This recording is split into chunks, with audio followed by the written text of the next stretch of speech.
إياك نعبد وإياك نستعين. بلا تمهید د هر یو عمل د پاره د قبولیت درې شرطونه دي. یو عمل د الله رب العالمین په نسبت باندې قابل قبول هله دی چې په هغې کې دا درې شرطونه دي. یو شرط په هغې کې ایمان دی چې یو سړی مؤمني نو الله رب العالمین به د هغه د عمل قبلوي. دویم په هغې کې د رسول الله علیه السلام مسنون طریقه ده چې کوم عمل همي نو هغه به د الله د پیغمبر په طریقه باندې وي د ایمان سره سره نو بیا به قبلیږي. او دریم شرط په هغې کې اخلاص دی چې د عمل به د الله رب العالمین د ذات دپاره وي. په هغې کې به بل کوم غرض او بل کوم مقصد نه وي. چې کله په یو عمل کې دا درې شرایط راجمع شول نو بیا به دا عمل د الله رب العالمین په نسبت باندې قابل قبول وي. اگر چې الله رب العالمین هغه باچا دی، مالک دی، که د دې باوجود هم هغه نه قبلوي نو څوک د هغه نه تپوس نشي کولی. لہذا موږ ته چېرته هم په خپلو اعمالو باندې ګورې پس خېدل نه دي پکار، ځان څه ګڼل نه دي پکار چې زما عقیده او زما منهج او زما منډې ترډې او زما منځونه او زما عقیده او زما قربانیانې او زما ژوند او ما چې کوم څه کړي دي، بلکل نه. یو فارمیلټي ضرور ده، دا درې شرایط لازمي دي، خو که د هغې باوجود هم الله تعالی قبول نه کړي نو د هغه نه څوک تپوس نشي کولی. لہذا په دې درېو شرطونو کې یو بنیادي شرط چې کوم اخلاص دی، زه کوشش کوم مختصرا په هغې باندې خبره وکړم ځکه ډېر لازمي جز دی. داسې نه چې مونږ خپل ځانونه هم ستړي کوو او بیا سبا د قیامت په ورځ باندې زمونږ اعمال نامه کې زمونږ د اعمال الټه د ګناه په شکل کې لیکل شوي، الټه د زمونږ اعمال زمونږ د وبال باعث چېرته ونه ګرځي. صحابو کې یو صحابي و حذیفه ابن الیمان رضی الله تعالی عنه، هغه وایي چې صحابو به د رسول الله علیه السلام نه تپوسونه کول د افضل الاعمال باره کې چې د ټولو نه بهترین اعمال کم یو دي، هغوی به هغه عملونه کول. وایي ما به د رسول الله علیه السلام نه د هغه اعمالو باره کې پوښتنه کوله چې کوم به د خطرې والو چې د هغې د وجې نه به ایمان ضایع کېدو، ایمان ته به نقصان ور رسېدو، فتنې به وي، د هغې باره کې به ما تپوسونه کول صرف په دې بنیاد چې زه دا اعمال وپېژنم او خپل ځان د هغې نه وساتم. نو لہذا دا اخلاص یو بنیادي څیز دی د یو عمل د قبولیت دپاره، او د هغې پېژندل یا د هغې مطابق یا دا شرط په خپلو اعمالو کې پیدا کول دا لازمي او ضروري دي. چې کوم د سورة الانعام یو دوه آیتونه ما ستاسو وړاندې ولوستل نو په دې کې الله رب العالمین همدغه د اخلاص خبره کړې.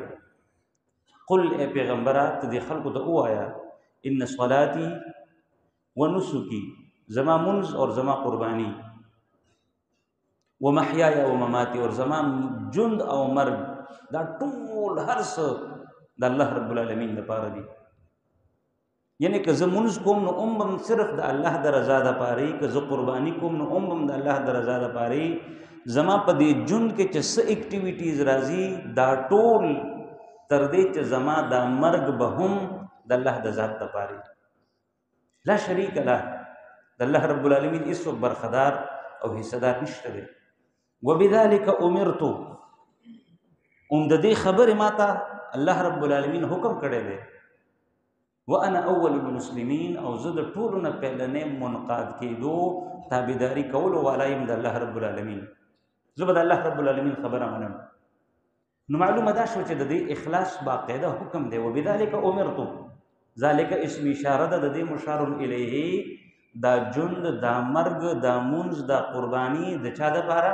صرف اور صرف د الله رب العالمین د ذات دپاره خالص کول.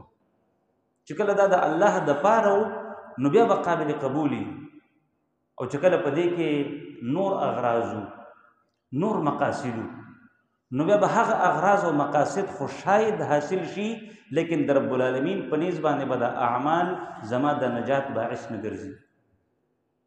رسول الله علیه السلام یو معروف حدیث دی انما الاعمال بالنیات چې دا د دین درېمه حصہ ده ثلث الدین بعض علماء دې ته ربع الدین ویلي چې دا د ټول دین اسلام که څلور حصې کې یا درې حصې کې نو یو حصہ انما الاعمال بالنیات په دې یو حدیث کې راجمه ده ځکه چې دا نیت د هر یو عمل سره تړلی دی هغه وړوکی عمل دی که هغه غټ عمل دی هغه قربانی ده هغه مونځ دی هغه جون دی او که مرګ دی دا ټول هر څه د هغې سره نیت تړلی شوی دی چې نیت دی برابر و نیت دی خالص و نو بیا به ستا دا عمل د الله رب العالمین په نسبت باندې قابل قبول او دا په دې بنیاد باندې هم ډېر لازمي او ضروري دی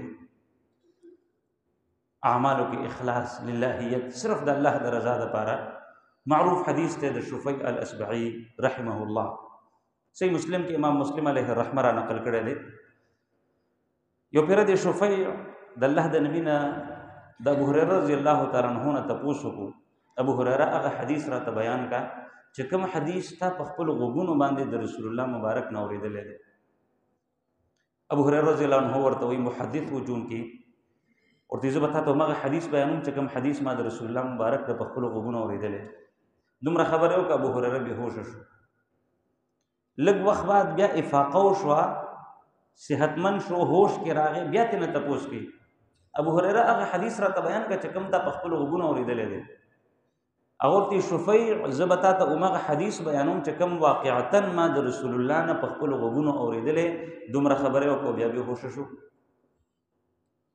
بیا چې کله هوش کې راغی درېیم ځل بیا تپوس وکړو بیا همدغه شان خبره بیا بېهوشه شو څلورم ځل بیا ابو هريره رضی الله تعالی عنہ هغه خپل حدیث هغه مکمل کړی دی وی اول الناس يقضى بهم يوم القيامه د ټولو نه پیلنې هغه خلک چې د هغوی خلاف به د قیامت په ورځ باندې فیصله کیږي هغه درې خلک دي هغه درې خلک چې د هغوی ژوند د هغوی زندگی هغه په دین باندې تېره شوې ده په بېدینۍ باندې نه ده په نافرمانیانو کې نه ده په ګناهونو کې نه ده بلکې د هغوی ټول ژوند تېر شوی دی د الله د دې دین سره تړلی یو شهید دی الله رب العالمین به راوغواړي عرفه نعمه فعرفها الله رب العالمین به خپل نعمتونه وریاد کړي هغه به اعتراف کوي چې او دا نعمتونه یا الله ستا په ما باندې وو بیا به ترې الله تپوس کوي چې زما دپاره دې څه کړي دي دی به ورته وایي چې یا الله زه خو چې څنګه ما ځوانۍ کې قدم کېښو ستا په لاره کې وتی او ټول عمر ما جهادونه کړي تر دې چې ما خپل ځان قربان کړو الله اکبر الله رب العالمین به ورته وایي چې کذبته ته دروغ وایې تا زما دپاره نه دي کړي که ستا خو غرض او مقصد بل و ته خو دې دپاره جنګېدې چې خلک تا ته مجاهد ووایي ستا خو غرض او مقصد زما رضا نه وه بلکې ته خو دې دپاره جهادونو ته تلې چې خلک تا ته کمانډر ووایي خلک تا ته بهادر ووایي هغه ټول هر څه تا ته ویلې شوي دي ځکه انما الاعمال بالنیات د هر عمل دارومدار هغه په نیت باندې دی ستا نیت دا و چې خلک ما ته بهادر ووایي تا ته ویلې شوي دي ستا نیت ستا جولې کې اچولی شوی دی او زما دپاره چونکې تا دا کار کړی نه دی نو زما سره ستا دپاره ګوره دلته اوس اسم نشته دی فامر به فصحب على وجهه حتى القي في النار پړ مخې به دا سړی جهنم ته واچولی شي دویم نمبر قاری قرآن دی عالم دین دی د هغه سره همدغه مکالمه ده ملتا جلتا تا څه کړي یا الله ما خو ټول عمر مدرسه کې تېر کړی بیا درس او تدریس کې تېر کړی او په دغه شان زما دا ژوند تېر شوی الله ورته وایي ته دروغ وایې تا خو دا ټول هر څه دې دپاره کړي چې خلک تا ته قاري ووایي چې ښایسته اواز دی خلک تا ته خطیب ووایي چې ته خو ډېر زبردست خطیب انسان مقرر ډېر بهترین واعظ نو لہذا ستا چې کوم غرض او مقصد هغه ویلې شوي دي زما سره ستا دپاره څه نشته دی زما دپاره د کار نه دی کړی چې زه راضي شم فامر به فصحب على وجهه حتى القي في النار درېم سخي دی چې الله هغه ته مال ورکړی او ده دا مال لګولی دی بخل نه کار نه دی اخیستی په یتیمانانو باندې په کونډو رونډو باندې په مدارسو باندې د دعوت په کارونو د جهاد په کارونو چې کوم ځای کې چاته ضرورت راتلو د دا مال لګولی دی بخل نه دی کړی، مال جمع کړی نه دی. الله رب العالمین به سیم مکالمه د هغه سره کوي، هغه خپل نعمتونه به ور یاد کړي، دی به د هغه نعمتونو اعتراف کوي، بیا به ورته وایي زما دپاره دې څه کړي، یا الله ما خو ټول مال لګولی دی په یتیمانانو، په کونډو، په ړنډو، په جوماتونو، په مدارسو، په یو ځای کې، په بل ځای کې. الله به ورته وایي چې کذب ته دروغ وایې، مال دې لګولی دی خو زما دپاره نه، بلکې ستا خو غرض او مقصد دا و چې لیقال هو جواد، چې خلک تا ته سخي ووایي چې فلانکی سړی ډېر زیات سخي دی، لہذا تا چې کوم څه کړي دي په کوم نیت باندې دې کړي نو هغه لقب هغه نوم تا ته درکړلی شوی دی، زما سره ګورې ستا دپاره څه نشته دی. فامر به فسحب على وجهه حتى القي في النار. نو لہذا دا اخلاص انتهایی لازمي دی، ډېر زیات مهم څیز دی. سلفونه ډېر اقوال را نقل دي په دې باب کې، څلوېښت کاله هغوی خواري محنت کړی په دې خبره باندې چې موږ د خپل نیتونه خالص کړو، موږ د اعمالو کې اخلاص پیدا کړو، زموږ د عملونه دا صرف د الله دپاره شي، نور کوم غرض او مقصد هغه په دې کې نه. رسول الله علیه السلام مبارک خپلو ملګرو باندې د یو خوف اظهار کړی دی چې زه په تاسو باندې یریږم. ان اخوف ما اخاف علیکم، د ټولو نه زیات چې د کوم څیز زما په زړه کې یره د ستاسو باره کې نو هغه څه شی دی الشرک الاصغر، هغه شرک اصغر دی. صحابو تپوس وکړو د الله نبي شرک اصغر څه دی؟ وایي الریا، ریاکاري ده، دکلاوه ده، سمعت دی، د ښودنې دپاره یو کار کول. مونځ کوم په دې بنیاد باندې چې خلک وایي چې دا مونځګزاره د جومات ته راځي، د چا جنازې ته ځم ځان ورته ښیم چې هلکه زه راغلی یم، صرف دې دپاره ځم چې هغوی ته پته ولګي. صدقه کوم، سیلفي اخلم، په دې نیت باندې نه چې د خلکو ترغیب وشي، بلکې په دې نیت باندې چې خلکو ته پته ولګي چې دا سړی صدقه کولو والا دی. زما نیت پکې دا دی چې کله د تشجیع، چې کله د ترغیب نیت نو هغه بیا یو جدا شی دی، ځکه انما الاعمال بالنیات. یو سړی علی الاعلان صدقه ورکوي، د خلکو په مخ کې صدقه ورکوي، مال خرج کوي، صرف په دې بنیاد، په دې نیت باندې چې دا نور خلک هم ما وویني او یو ترغیب دی ته جوړ شي، دی هم راپاسي او دا مال خرج کړي، نو دا ډېر یو بهترین عمل دی. دې سړي د خلکو دپاره یو لاره جوړه کړه، من سن سنة حسنة فله اجرها واجر من عمل بها، چې چا یو ښه لاره جوړه کړه نو هغه خپل د لارې جوړولو خو به هغه ته اجر ملاویږي، د ده نه وروستو په دغه لاره باندې چې څومره خلک هم تلو والا دي هغوی به هم باقاعده د هغوی په اجر کې به دا سړی باقاعده د هغوی سره شریک. نو لہذا انما الاعمال بالنیات، هر ویډیو جوړولو والا، هر تصویر ویستو والا هغه ریاکار نه دی، هغه سمعت والا نه دی، هغه ښودنې والا نه دی، هغه نمود والا نه دی، بلکې د هر سړي خپل یو سوچ دی، خپل یو فکر دی چې هغه خپل سوچ او فکر په بنیاد باندې هغه یو عمل کوي. رسول الله علیه السلام مبارک یو بل حدیث کې فرمایي، الله رب العالمین فرمایي، حدیث قدسی دی، انا اغنى الشرکاء عن الشرك من عمل عملا اشرك فيه معي غیري ترکته وشرکه. الله رب العالمین فرمایي چې زه څومره پارټنران دي، په هغه ټولو پارټنرانو کې زه د پارټنرشپ نه بالکل غني او بې پروا یم.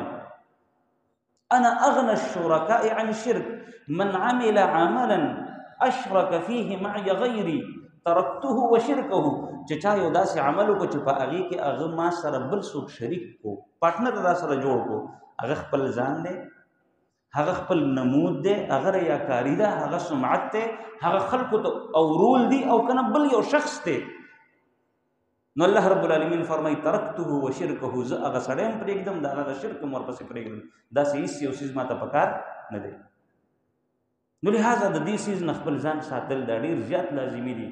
د دې اخلاص فواید هم ډېر زیات دي، چې کله یو انسان په اخلاص سره عمل کوي نو الله رب العالمین د هغې فواید په دنیا کې هم ورکوي او الله رب العالمین به د هغې فواید به په آخرت کې هم ورکوي.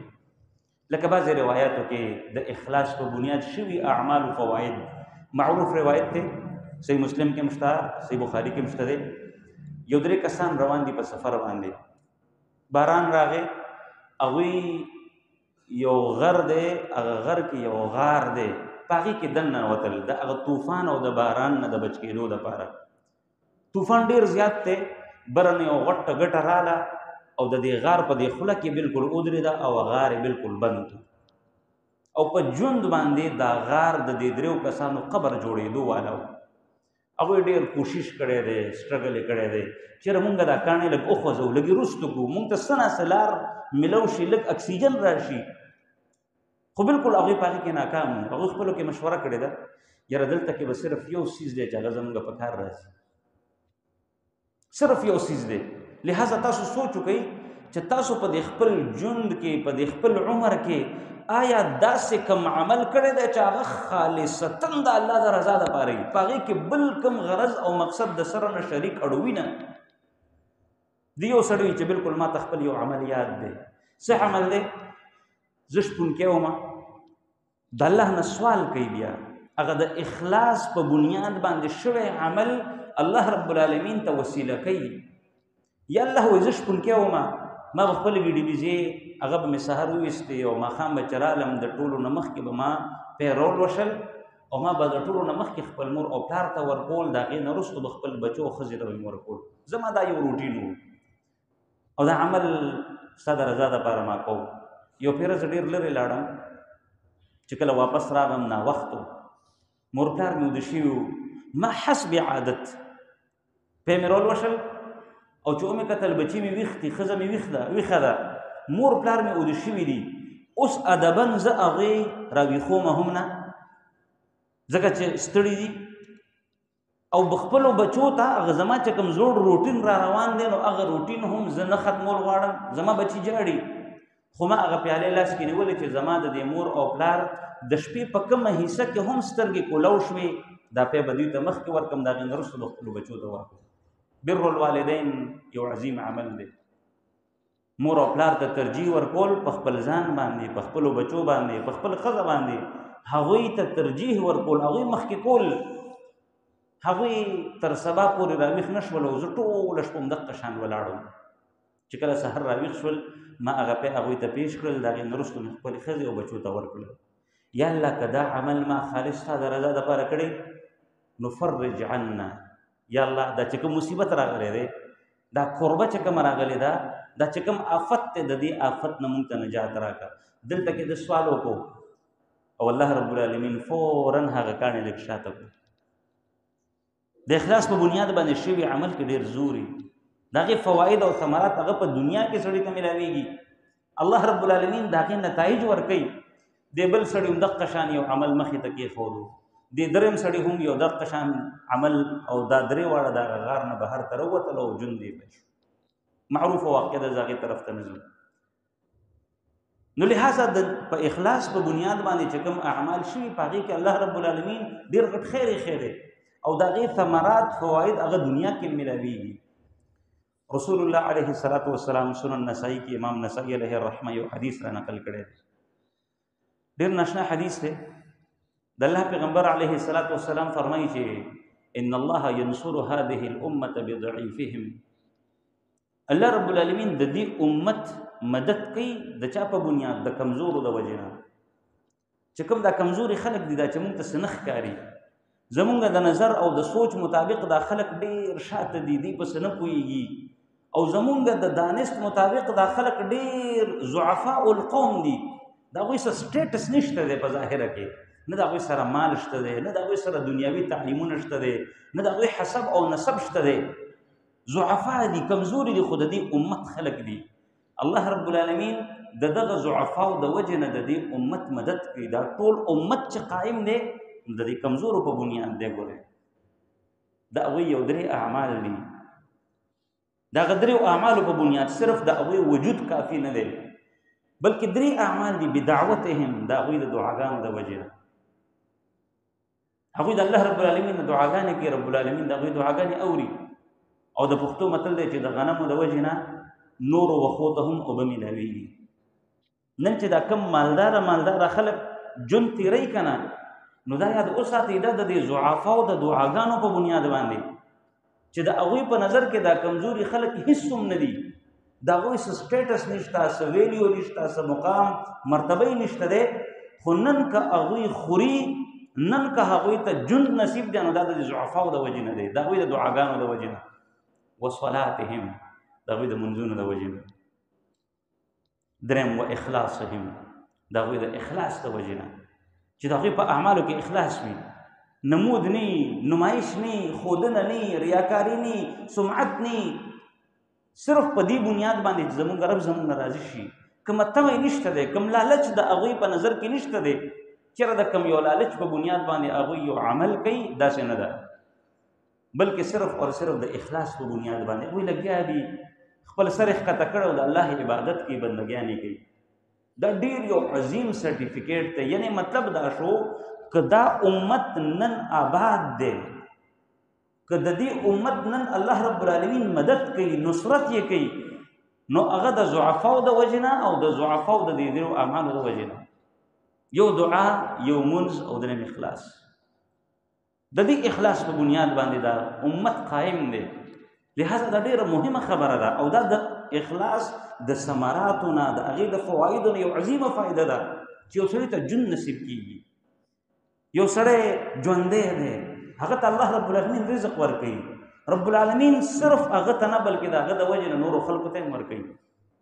بضعفائهم رسول الله علیه السلام یو بل حدیث صحیح بخاری کې امام بخاری علیه رحمه را نقل کړی دی، الله رب العالمین پیغمبر ته فرمایي چې هل تنصرون وترزقون الا بضعفائکم، ای پیغمبره دا ستاسو چې کوم مدد کېږي او دا تاسو ته چې کوم رزق درکول کېږي نو دا ګوره ستاسو د دې ضعفاو د وجې نه، ستاسو د دې کمزورو خلکو د وجې نه الله رب العالمین په تاسو باندې رحم کوي، چې کله یو سړی تکړی په خپلو خپو باندې ولاړ وي، هغه ته ضرورت او حاجت نه نو الله رب العالمین هم د هغه مدد نه کوي، مدد د هغه چا کوي چې څه کمزوري دي. او د دغه ضعفاو د دعاګانو، د منځونو او د اخلاص په بنیاد باندې دا امت نن قائم او دائم دی. چې کله یو عمل کې اخلاص وي، الله اکبر، د اخلاص په بنیاد باندې شوی عمل د عکرمه رضی الله تعالی عنہ یو واقعه ده، ابن ابي جهل د مکی د فتح په موقع باندې رسول الله علیه السلام یو څو کسان اشتهاري ګرځولي چې دا اشتهاریان دي چې کوم ځای کې مګیر که بس مړې کوي، یو په هغې کې عکرمه و، د ابوجهل زوی ډېر ځوان تکړه و، دته چې کله پته ولګېده دی وتښتېدو، او د ده سنن بیهقي اور طبراني وغیره کې دا واقع موجود ده، د ده دی وایي چې زما اراده دا وه چې زه لاړ شم وزن سمندر کې واچوم، خو د اسلام ته چېرته زه لاړ نه شم، او د ده ښځه مسلمانه شوې وه، چې کله په دې موقع باندې دی اشتهاري وګرځېدو، وتښتېدو، حبشي طرف ته روان دی، کشتۍ کې سور دی، ځان بچ کوي. چې کله کشتۍ روانه شوه، طوفان راغی، هچکولې او دکي خوري دا کشتۍ اوس به ډوبه شي، اوس به ډوبه شي. دا عکرمه لګیا شو لات او منات او عزا دوی ته چغې والې چې زما مدد وکړي. نو دا چې کوم اصحاب السفینه نور خلک ورسره وو، نو هغوی ورته وایي چې اخلص اخلص. په دې وخت کې ګوره ستا دا چې کوم معبودان تاسو ګرځولي که نه، دا ګوره ستاسو په کار نه راځي. دې وخت کې دا معبودان باطله ستاسو کار نشي کولی، د دې مصیبت نه تاسو نشي خلاصولی. اخلاص صرف د الله رب العالمین عبادت او د هغه نه دعا، چې په دې وخت کې به دقه اخلاص تا بچ کوي. په دغه وخت کې هغه دا عهد وکړو چې همدقه شیخ رسول الله علیه السلام د دې دعوت مونږ ته راکوي چې دا لات منات او عزا او هبل او دا چې کوم مونږ بوتان جوړ کړي دي دا اسم نشي کولی. او رسول الله علیه السلام خو همدقه دعوت راکوي چې ګورې یو الله د هغه بندګي خالص د هغه دپاره مخلص. نو که چېرته دا خبر همدقه شاني نو عهد یې وکړو، یا الله لئن انجیتنی من هذه الکربه، که چېرته د دې مصیبت نه تا ماته نجات راکړو نو زه به د ټولو نه اولا د رسول الله علیه السلام مجلس ته ورځم او اسلام به قبلو. دا څو اخلاص، یعنی د اخلاص په بنیاد باندې الله رب العالمین هغه ته عقیده ورنصیب کا. الله رب العالمین د اخلاص په بنیاد باندې هغوی د هغه مصیبت نه هم لرې کړل، د اخلاص په بنیاد باندې الله رب العالمین د هغوی هغه آفت هم لرې کو، او الله رب العالمین سمې لارې ته راوست. دا د حدیث الفاظ دي، اخلص اخلص، د اخلاص نه دی. یو الله را بلل، د هغه سره بل هېڅوک حصهدار نه ګرځول، د الله د رضا دپاره یو کار کول، چې هغه خالص وي. وبذلك امرت وانا اول المسلمين. لہذا د عکرمه دا ایمان، د عکرمه دا اسلام د اخلاص په بنیاد دی. رسول الله علیه الصلاۃ والسلام الله اکبر چې کله هغه غار کې ناستو، معروف واقع دغه خلک ورپسې ورسېدل د هجرت په موقع باندې. ابوبکر رضی الله عنه د الله نبی ته وایي چې د الله نبی هغوی خو بلکل زمونږ د سرونو ته ورسېدل، خو که چېرته په هغوی کې یو کس خپلو خپو ته م وکتل نو مونږ به وویني. نو په دې موقع باندې الله رب العالمین د الله پیغمبر ابوبکر ته څه وایي؟ یا ابابکر ما ظنک باثنین الله ثالثهما. زمونږ غرض او مقصد زمونږ دا هجرت، زمونږ دا راوتل د چا دپاره دي؟ صرف د الله دپاره.